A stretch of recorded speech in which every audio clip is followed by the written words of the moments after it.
इस समय भगवान चित्रकूट में अनुसुईया जी के आश्रम में विराजमान हैं।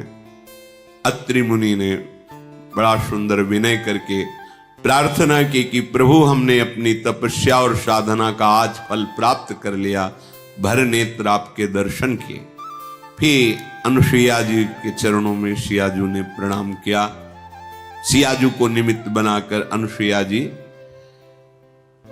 कि जगत में वही स्त्री परम धन्य है जो पातिव्रत धर्म को धारण करती है। जैसे जगत में वही पुरुष धन्य है जो वैराग्य युक्त अंदर से राग रहित होकर कहीं भी हो, चाहे ग्रस्त में हो या विरक्त में हो, भगवान का स्मरण करते हुए भगवत समर्पित जीवन है।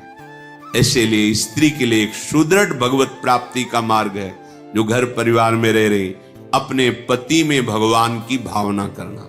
मेरे पति ही मेरे भगवान हैं, ऐसी भावना से आठों पहर उनकी आज्ञा में रहना।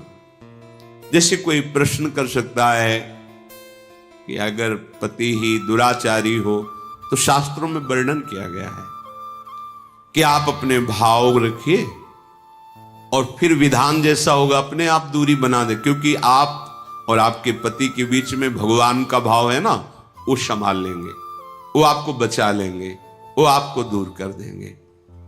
ऐसा भी हो सकता है। अलग अलग मायाकृत रूप हैं और आंतरिक भाव में जाएंगे जब विचार पे, तो आपके ही कर्म का फल भुगताने के लिए ऐसा स्वभाव वाला पति दिया गया है, ऐसी भावना। तो हमारे ही कर्म निश्चित, अपने कर्म के प्रभाव से ही पति का वरण होता है। अनुसुईया जी ने कहा, पत्नी का एक ही धर्म एक व्रत नेमा, काय वचन मन पति पद प्रेमा। शरीर से, मन से, वाणी से एक ही धर्म, एक ही व्रत, एक ही नियम, पति को भगवान मानकर उनकी आराधना करना। इसमें रुक कर हम वार्ता करते, जैसे शास्त्र सिद्धांतों का जब कभी वर्णन होता है तो आप लोग समझ नहीं पाते हैं और कहीं की बात को कहीं जोड़कर असंतुष्ट हो जाते हैं। इसलिए विवेकवान सत्संगी हो जाता है, अपने को बात समझनी। जिससे एक बार महाभारत चरित्र जब वर्णन कर रहे थे पीछे, तो उसमें आया था कि वो ऋषि का नाम नहीं याद आ रहा, ब्रह्मलोक गए थे तो उनको वापस किया गया था कि आपने संतान उत्पन्न नहीं किया, विरक्त वेश नहीं लिया, लेकिन तप करते रहे तो तप के प्रभाव से ब्रह्मलोक आए, लेकिन आपको दरवाजा नहीं खुलेगा, आप जाओ और संतान उत्पन्न। तो उन्होंने वो एक पक्षी से संतान उत्पन्न की थी, जिसकी रक्षा के लिए खांडोवन में उन्होंने अग्निदेव से प्रार्थना की थी। इस प्रसंग को सुनकर किसी गृहस्थ ने कल प्रश्न किया था कि हमारी पत्नी बहुत परेशान है क्योंकि संतान नहीं हुई। तो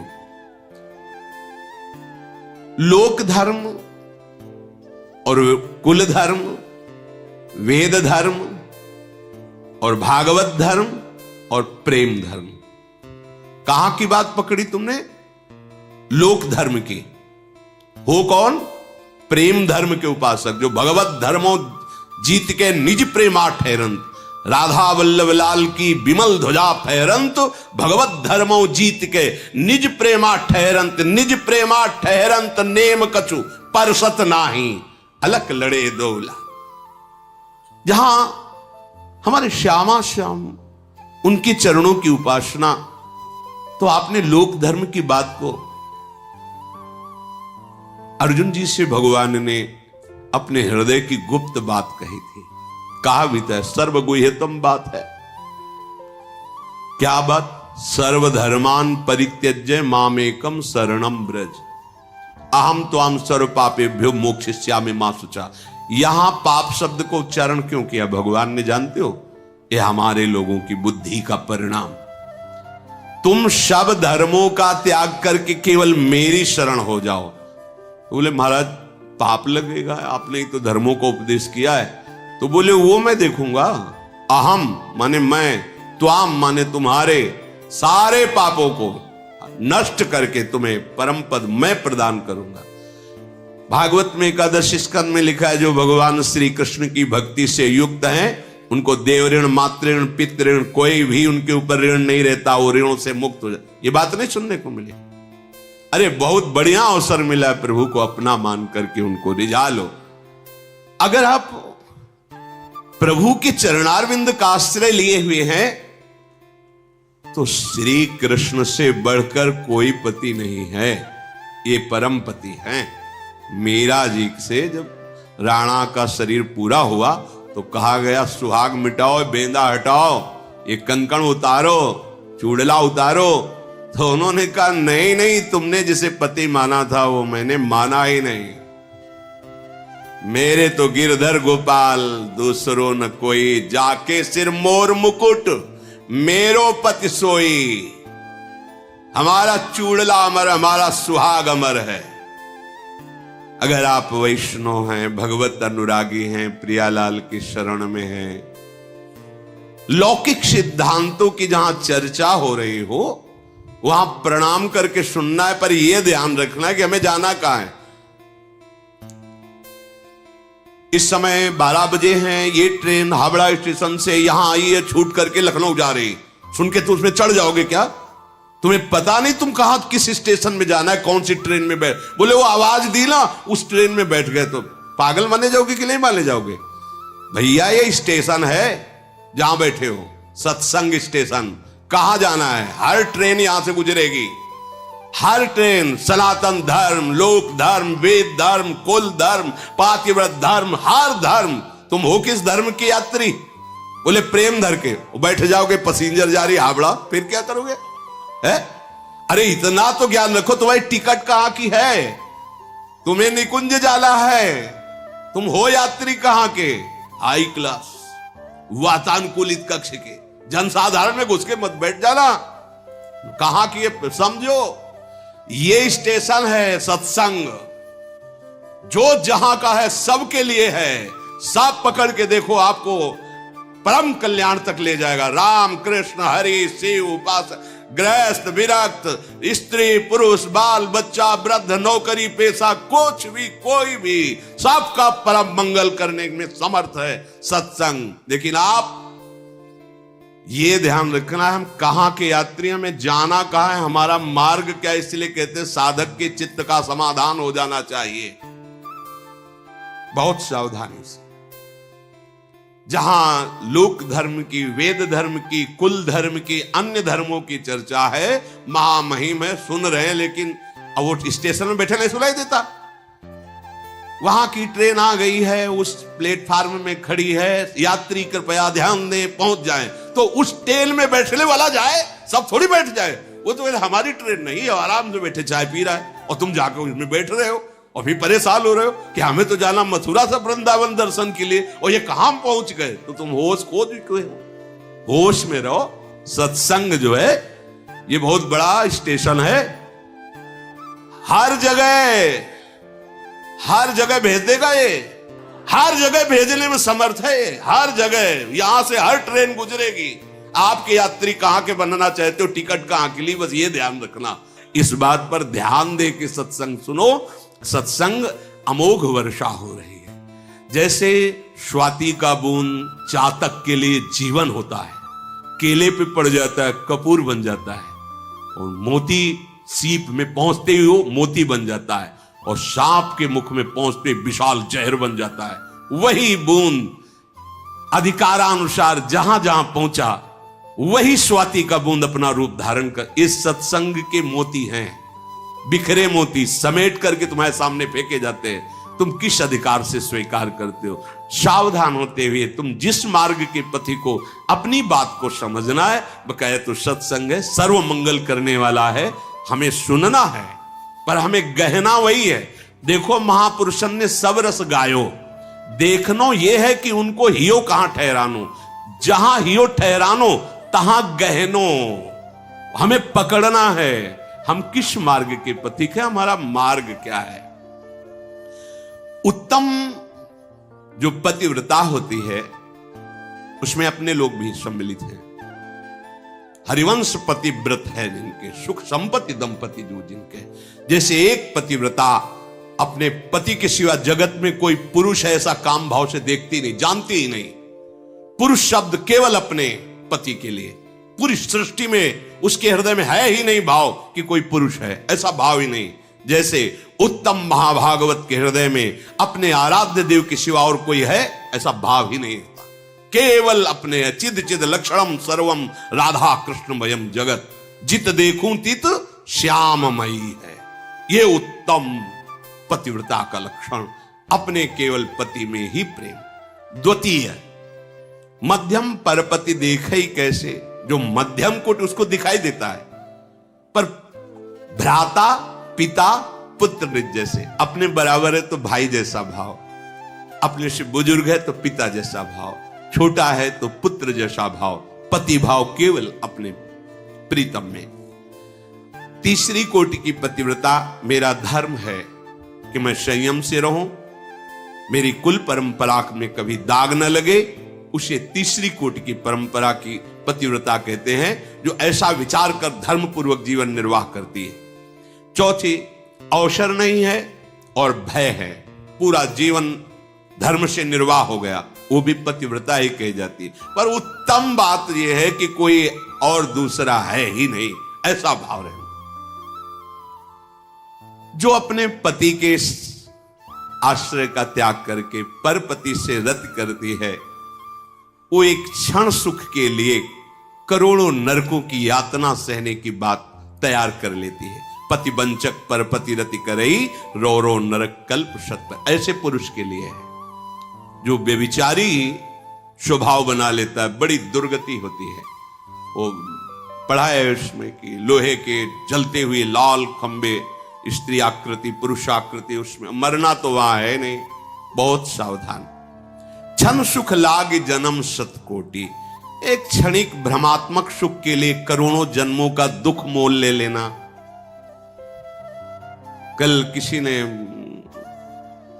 सुनाया था, लिखा है कि आप तो बाबा जी हो, आप क्या जानो बच्चा ना होने पर कैसा दुख होता है, लोग हमें कितना गालियां देते हो, क्या क्या कहते हैं, तुम्हें इसका तुम तो समझा दिए केवल, हम तो हमारे हृदय नहीं है, तुम अपने बच्चे से जितना प्यार करते हो उससे करोड़ गुना बढ़कर तुमसे प्यार करते हैं हम, तुम्हारा प्यार स्वार्थ युक्त है, इसलिए तुम केवल एक सीमा में रखे हो ना, एक पत्नी हो, भाई हो, दादा हो, चाचा, इतने में। हमारा प्रभु हर मंदिर में, हृदय मंदिर में विराजमान है। आप क्या समझते हैं, संतों को क्या समझते हो, रूखी बातें बोलते हैं क्या फुसलाने वाली बातें बोलते? तुम हमारी आत्मा हो, तुम अपने पुत्र को भी अपनी आत्मा की तरह प्यार नहीं कर सकते, केवल मोह जनित प्यार है। जो भगवान के चरणारविंद के आसक्त जन होते हैं, संपूर्ण चराचर जगत में अपने आत्मा स्वरूप प्रीतम तक को देखकर प्यार करते हैं। अरे भूल जा, ये लौकिक धर्मों को भूल जा, उस धर्म में आ जिसके बाद आवागमन छूट जाता है। सो सब धर्म करम जरि जाऊ, जहां न राम पद पंकज भाऊ। क्यों भूल रहे हो? सर्वलोक महेश्वर भगवान कहते हैं, मुझे जिस भाव से चाहो मैं उसी भाव से मिलूंगा। तो तुम भगवान को अपना पुत्र मान लो। संसारिक गोदनामा में लोगे, कौन स्वभाव कौन सा उसके अंदर भाव वाला, कैसा कैसा, लेकिन सच्चिदानंद भाव वाले प्रभु को अगर तुम्हारी गोद में न खेलने लगे तो हमें बताना, भाव कर लो केवल। भावोत्सवेन भजताम रस काम धेनु है हमारे युगल सरकार।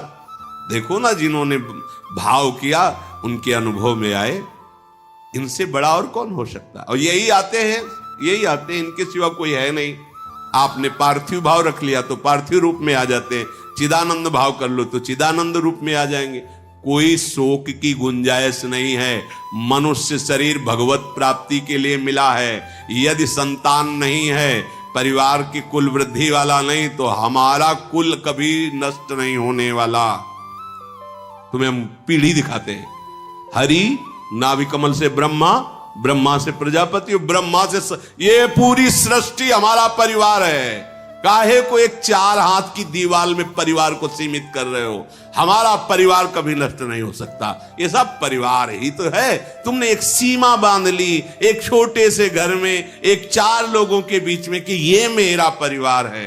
नहीं, चराचर जगत का स्वामी तुम्हारा मालिक है, तुम्हारा पितामह है, उससे सारी सृष्टि पैदा हुई है। तो हुए नाम सब कमल में ही ब्रह्मा जी, और ब्रह्मा जी के द्वारा ही सारी सृष्टि।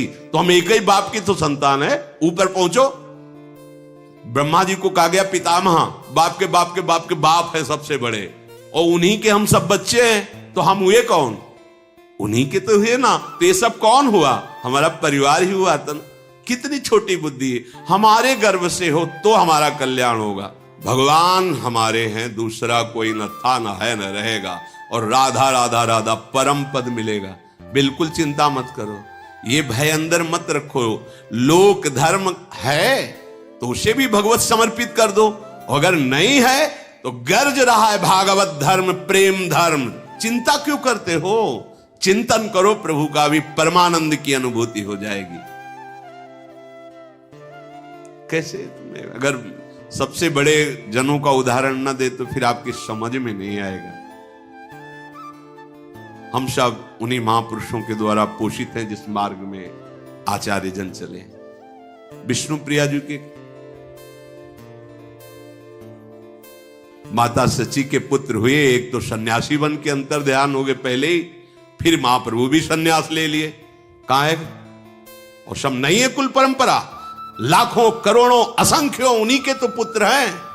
हरे कृष्ण कृष्ण कृष्ण, यह है परंपरा। किनकी संतान हैं?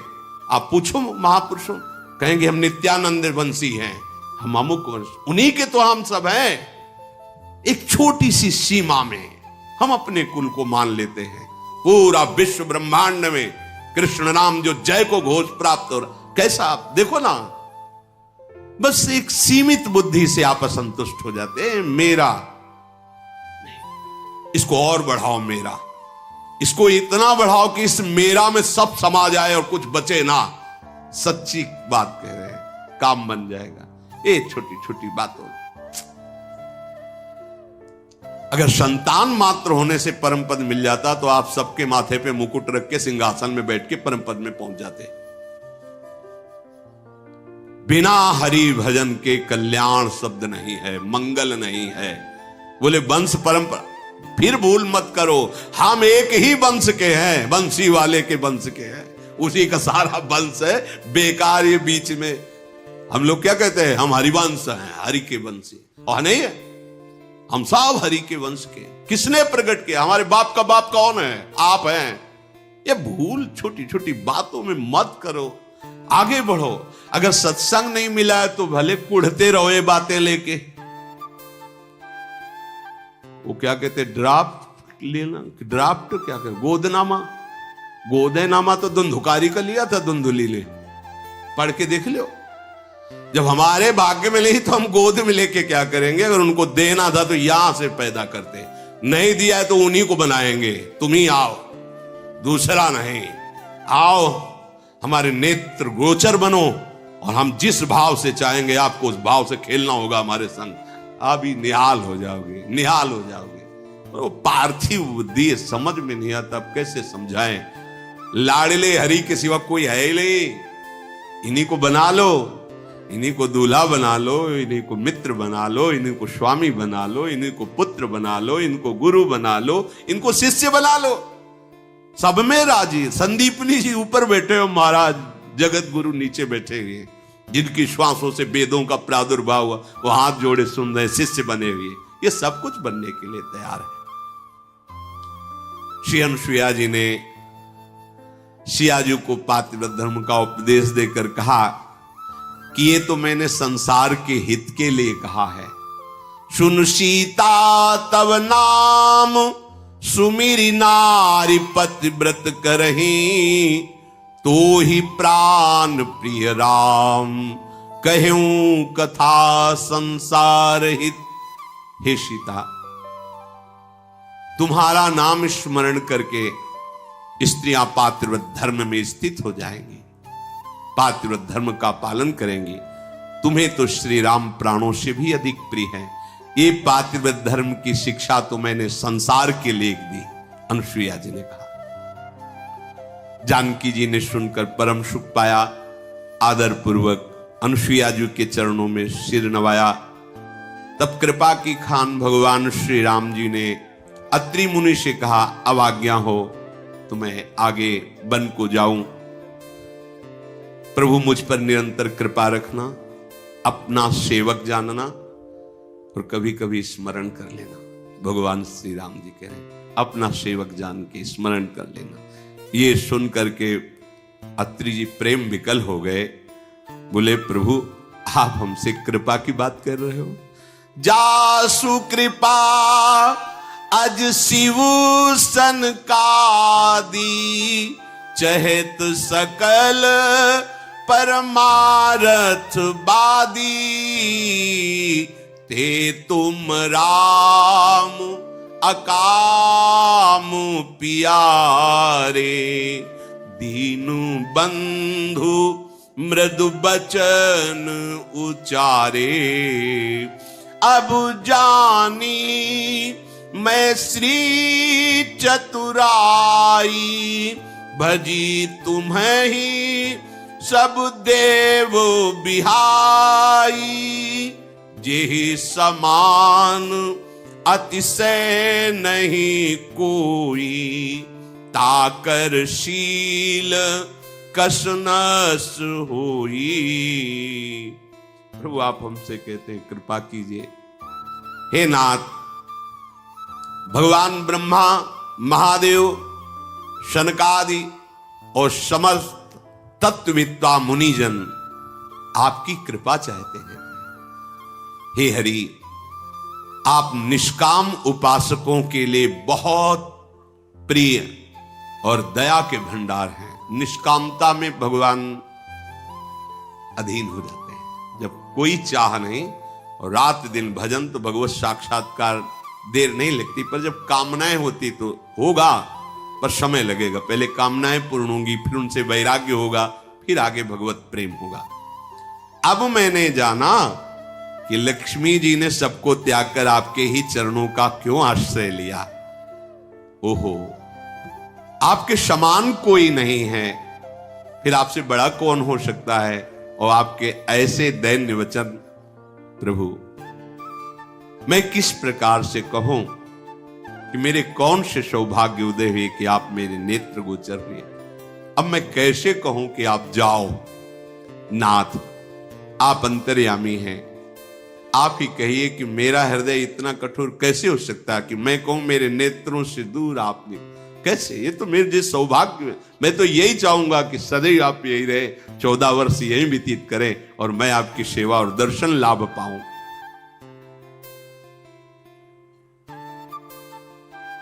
ये अत्रि मुनि जी भगवान श्री राम से विनय कर रहे हैं। जो वास्तविक प्रभु से ऐसा ही प्यार करता है, कलयुग कोई प्रभाव नहीं डाल पाता। एक कलयुग का सब प्रभाव है। कठिन काल मल कोश, धर्म न ज्ञान न जोग जप। एक कलयुग का प्रभाव क्या करेगा? आपको धर्म से नहीं चलने देगा, योग से नहीं चलने देगा, ज्ञान नहीं रहने देगा, जप नहीं करने देगा। इसका प्रभाव है। जैसे गर्मी का प्रभाव तो सबको लगता है ना, ऐसे इसका प्रभाव है कलयुग का। पर इसका प्रभाव उनके ऊपर नहीं पड़ेगा जो परिहरि सकल भरोस, रामई भजई ते चतुर नर। जो किसी और की आशा न करके एकमात्र श्री भगवान का भरोसा लेके भजन करते हैं, कोई भी कलिकाल का प्रभाव उसके ऊपर, माया का प्रभाव नहीं पड़ेगा। प्रभु ने मुनि को नमन किया और वन में आगे के लिए बढ़े। आगे आगे भगवान श्री राम जी हैं, सबसे पीछे लक्ष्मण जी हैं, बीच में सियाजू चल रहे हैं। उभय बीच श्री सोहई कैसी, ब्रह्म जीव बिच माया जैसी। आगे आगे राम जी, पीछे पीछे लक्ष्मण जी, बीच में सियाजू। तो ऐसा लग रहा है जैसे सामने ब्रह्म, पीछे जीव और बीच में महामाया विराजमान हो। दुर्गम नदी, वन, पर्वत, घाटियों को आगे छोड़ते हुए प्रभु बढ़ रहे। भूमि अपने आप रास्ता दे देती, लताएं अपने आप हटने लगती हैं, इधर से जाओ प्रभु। जहां जहां प्रभु चल रहे हैं आकाश में बादल छाया कर देते हैं। आगे बढ़े तो एक भयानक आवाज आई। प्रभु ने सावधान किया, लक्ष्मण सावधान, ये किसी राक्षस की आवाज है। देखा तो विराध नाम का राक्षस सामने से आ रहा है। तत्काल भगवान श्री राम ने सारंग धनुष पर अमोघ बाण संधान करके उसे मारा। वो मरते ही दिव्य भगवत स्वरूप हरि रूप को प्राप्त हो गया और भगवान के परम धाम को गया। ये जो गति ऋषियों की वही गति राक्षसों की। ये भगवान के अवतार में विशेष लाभ मिलता है। फिर वहां से प्रभु आगे बढ़े तो सर्वभंग जी महाराज का आश्रम था। आश्रम के बाहर निकल करके जे ही देखा कि भगवान श्री राम वह खड़े देखते ही रह गए। प्रभु नजदीक गए, हाथ जोड़ करके मुनि ने कहा, कहे मुनि सुनु रघुबीर कृपाला, शंकर मानस राज मराला, जात रहूं बिरंची के धामा, सुनेऊ श्रवण बन ए हैं रामा, चितवत पंथ रहूं दिन राती, अब प्रभु देखी जुड़ानी छाती। बोले प्रभु, मैं अपने तपोबल से ब्रह्मलोक जा रहा था, कुछ ऋषि मिलने आए थे। उन्होंने कहा क्यों जा रहे हो? भगवान श्री राम वनवास स्वीकार करके पधारेंगे यहां। बस उस दिन से मैं रोज रास्ता देख रहा हूं, कब प्रभु श्री राम आएंगे। चितवत पंथ रहूं दिन राती, अब प्रभु देख जुड़ानी छाती। आज हृदय शीतल हो गया प्रभु आपको देखकर। प्रभु, मैं समस्त साधना से हीन हूं। यह है भगवत दर्शन करने का उपाय। थोड़ा भी अगर साधन का भी अहंकार रहेगा तो भगवत साक्षात्कार में विलंब रहेगा। जब तक अहंकार गलित नहीं होता तब भगवत साक्षात्कार नहीं होता। नाथ सकल साधन में हीना, कीन्ही कृपा जानी जन दीना, सो कछु देव न मोहि निहोरा, निजपन राख्यो जन मन चोरा। प्रभु, मैं समस्त साधनों से हीन हूं। हे भगवान शंकर के मन रूपी मानसरोवर में विराजने वाले हंस, बस आपने जो दर्शन दिए ना, ये अपनी तरफ से आप कृपा करके दर्शन दिए, ये मेरी किसी साधना का फल नहीं है। देव, आपने अपनी कृपा से जो करुणा की है, इसमें कोई आप एहसान भी नहीं कर रहे हैं, क्योंकि आपका एक नाम है भक्त मन चोर। श्री राम जी से है, ब्रजे बसंतम नवनीत चोरम, गोपांगना नाम दुकूल चोरम। और आगे क्या है? अनेक जन्मार्जित पाप चोरम, चौराग्रगण्यम है, जो मन को चुरा लेते हैं, अनंत जन्मों के पापों को चुरा लेते हैं। या कह रहे निजपन राख्यो, आपका प्रण है जनमन चोरा। सत्संग से हमारा विश्वास दृढ़ होता है। देखो, हमें विश्वास, हमारे प्रभु मन चोर चित चोर, पर शब्द है जन मन चोर। जन, जो प्रभु के जन हो गए हैं, प्रभु के आश्रित हो गए, उनको ज्यादा चिंता नहीं करनी, हमारा मन नहीं लगता, हमारा मन हमारा मन, हमारे प्रभु हमारी श्यामा जो एक बार भी नहीं बोल रहे हमारा मन हमारा मन हमारा मन, नहीं नहीं नहीं, हमारा मन नहीं, प्रकृति का, हमारे तो प्रभु हैं। रही मन की बात, ये ठेका उनका है ना, अलग अलग एरिया का ठेका होता, चोर भी बट्टे होते हैं, तुम उस गली की चैन काटोगे, हम उस स्टेशन में चैन काटेंगे, ऐसे तो एरिया बटा है। अधर्म आचरण करने वालों का मन कलयुग और माया चुराती है, और जो भगवान की शरणागत है उनके मन को प्रभु चुराते हैं। निजपन राख्यो जनमन चोरा। कितनी विश्राम स्थिति आती है जब ये बात विचार करो, मुझे मन की भी चिंता नहीं, वो चुरा लेंगे, मुझे अब मन का भी कोई ये जो उछल कूद हो रही कष्ट नहीं होना चाहिए। देख लेना प्रभु, जब आप समझना तब इसको चुरा लेना, क्योंकि ये आपका प्रण है। निजपन राख्यो, इसीलिए कह रहे कोई एहसान नहीं किया। बात समझ ली है, कितने अपनेपन की बात है। सो कछ देव न मोहि निहोरा, ये मेरे ऊपर कोई आप एहसान नहीं कर रहे हो। क्यों? क्योंकि निजपन राख्यो जनमन चोरा, आपने अपने प्रण की रक्षा की है। आपका प्रण है अपने शरणागतों के मन को चुरा लेना। तो अब सुनो, हमारे सामने तब तक रहो जब तक मैं अपने प्राण नहीं त्याग देता, अभी अभी इसी क्षण, क्योंकि महापुरुष है। तब लगी रहा हूं दीन हित लागी, जब लगी मिलो हूं तुम्हीं तनु त्यागी।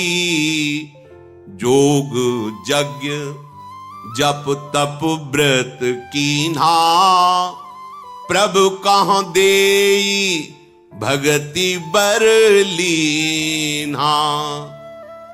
सीतानुज समेत प्रभु नील जलद तनु श्याम, मम ही बसहु निरंतर शगुन रूप श्री राम। आज तक हमने जो भी योग यज्ञ जप तप किया, व्रत किया, वो सब आपके चरणों में समर्पित करते हैं, और मुझे आप अविरल भक्ति प्रदान कीजिए। हे नील मेघ कांति वाले श्याम सुंदर, आप लखन और सिया के सहित सदैव मेरे हृदय में विराजमान रहिए। ऐसा कह के भगवान के सामने ही अस कही जोग अग्नि तनु जारा, राम कृपा वैकुंठ सिधारा। ताते मुनि हरिलीन न भयऊ, प्रथम ही भेद भगति बर लयऊ। भगवान के सामने ही बैठ गए, तत्काल योगाग्नि का चिंतन किया, पूरा शरीर जलकर भस्म हो गया, और वो भगवान का पार्षद रूप धारण करके भगवान के धाम को गए। ये मोक्ष स्वीकार नहीं किए, क्योंकि हरि की अविरल प्रेम लक्षणा भक्ति प्राप्त कर ली, इसलिए उन्होंने मोक्ष स्वीकार नहीं किया। ऋषि समूह ये सब देख रहे थे। सर्वभंग जी की ऐसी दुर्लभ गति देखकर सब हृदय में बड़े सुखी हुए कि प्रभु हम पर भी ऐसी कृपा करना, जब हमारा शरीर छूटे तो सामने इसी रूप में आप विराजमान रहना। भगवान श्री राम से सबने ऐसी स्तुति की, फिर जय जयकार करके भगवान के हाथ जोड़े हुए खड़े रहे। भगवान आगे बढ़े। पुनि रघुनाथ चले बन आगे, मुनिवर वृंद विपुल संग लागे। अस्थि समूह देखी रघुराया, पूछी मुनिन लाग अति दाया। सब ऋषि पीछे पीछे चलने लगे, भगवान आगे बढ़े। आगे बढ़े तो एक देखा पहाड़ जैसा हड्डियों का लगा था, तो उन्होंने कहा कि ये हड्डियां कैसे जमा हैं? तो ऋषियों ने कहा, जानत हूं पूछिए कस स्वामी, शब्दर्षि तुम अंतर जामी, निश्चर निकर सकल मुनि खाए, सुनि रघुबीर नयन जल छाए। क्या जानते हुए प्रभु आप पूछ रहे? आप तो सब कुछ जानते हैं, अंतर्यामी हैं। ये उन ऋषियों की हड्डियां हैं जो यहां तपस्या कर रहे थे। राक्षसों ने खा खा के ऋषियों की हड्डियां जमा कर दी।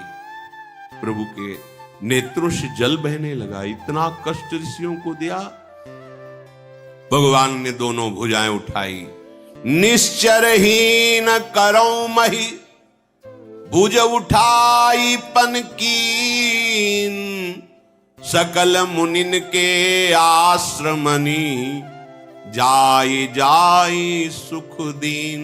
भुजा उठाकर प्रण करता हूं, अब इस भूमि को निशाचरों से रहित कर दूंगा। तो भगवान समस्त ऋषियों के आश्रम में जा जाकर उनको दर्शन सुख, स्पर्श सुख और आश्वासन देते हैं, प्रेम सुख प्रदान करते हैं।